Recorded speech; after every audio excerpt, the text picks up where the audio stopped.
Impression étrange après 2 mois de confinement. 150 000 jeunes de 6e et 5e vont à nouveau entendre leur réveil sonner. Les collèges rouvrent aujourd'hui dans les zones vertes, les régions les moins touchées par l'épidémie. Retour très encadré, mesures sanitaires strictes, peu importe. Certains élèves sont impatients de retrouver leur classe. Illustration à Nice au collège Port-Olympia. Romain Cluzel, Caroline Philippe.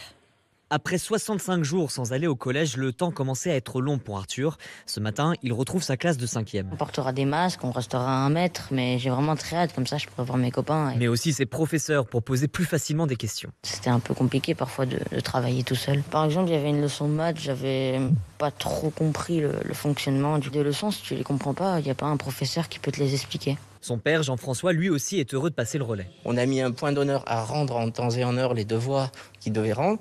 Mais par rapport au programme total, il y a plus que des devoirs à rendre. Il y a quand même des leçons, un enseignement, quelque chose de complet, quoi. Ces quelques semaines sont précieuses pour remettre les élèves à niveau en vue de la rentrée de septembre, selon Marc Dimec, le principal du collège Port-Olympia. Il ne va pas y avoir d'évaluation des élèves et de notation à l'heure actuelle. C'est pas possible. Donc je pense que l'intérêt, c'est d'être bienveillant, de les remettre au travail. On va jauger.